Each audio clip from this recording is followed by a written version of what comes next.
अहंकार और मोह, दो चीज जब मिक्स हो जाए तो रावण पैदा हो जाता है। अब थोड़ा थोड़ा अपनी ओर हम लोग देखें कि थोड़े बहुत हमारे भीतर भी हैं कि पिछली दशहरा में जला दिया गया है, वो हमें तो नहीं लगता। हमें तो यही आज तक खबर नहीं आया कि जो जला रहा है वही है कि जो जल रहा है वो है, कुछ समझ नहीं आता, क्या खबर। अहंकार जिसके भीतर है, अभिमान जिसके भीतर है, भगवान उसके पास नहीं है। भगवान और अभिमान का कोई संयोग नहीं है दुनिया में। इतना सा भी अभिमान तुम्हारे भीतर है तो भगवान तुम्हारे साथ नहीं है। कोई मतलब नहीं भगवान और अभिमान का। करतार और सरकार कभी भी अहंकार के पास नहीं रहते।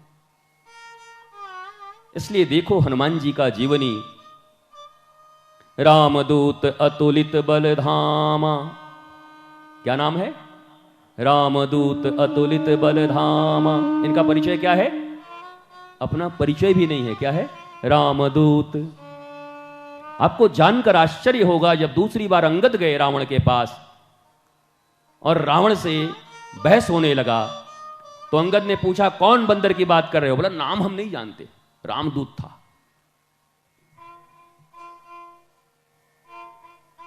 ध्यान देने की बात है, इतना बड़ा काम करने वाला अपना नाम बता के नहीं आया था।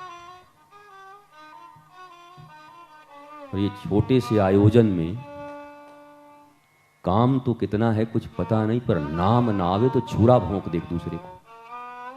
विचार करिए, सोचिए जीवन में।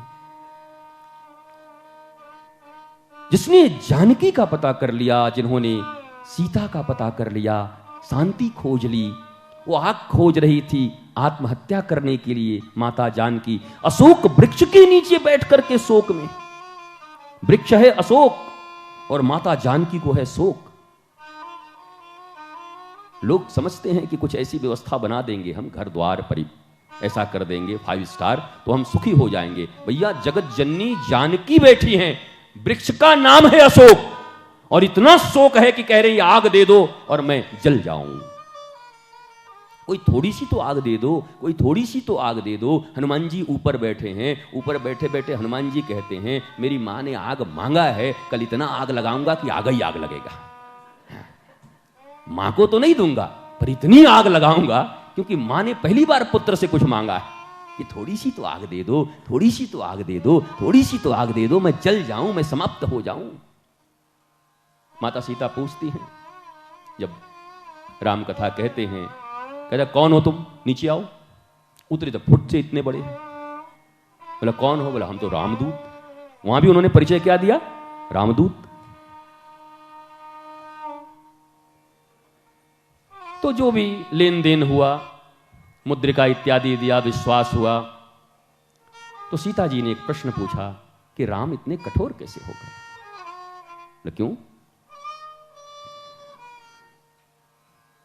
बोला मैं यहां पड़ी हूं और उनको राक्षसों के बीच, वो बलशाली हैं, सामर्थ्य है उनके भीतर, इतनी देर।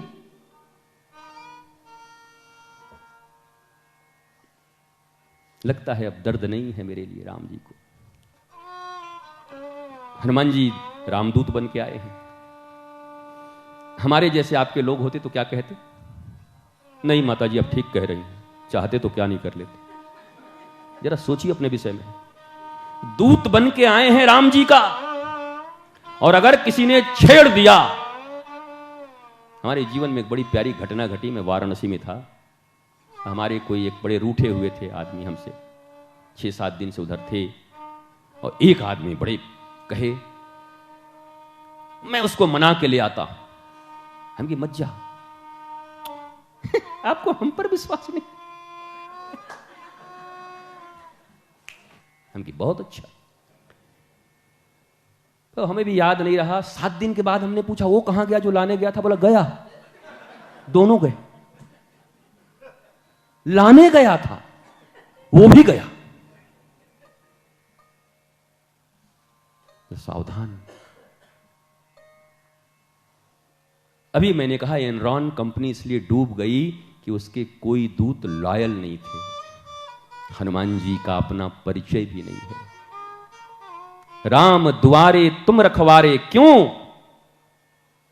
क्योंकि भगवान की कृपा अगर किसी के माध्यम से आ सकती है तो कृपा का पात्र वही होगा जिसके भीतर अहंकार बिल्कुल न होगा, अहंकार शून्य होगा, अभिमान शून्य होगा। उसका परिचय ही अपने स्वामी से होगा, तभी उन हनुमान जी के माध्यम से राम जी की कृपा बरसती है, और कोई उपाय नहीं।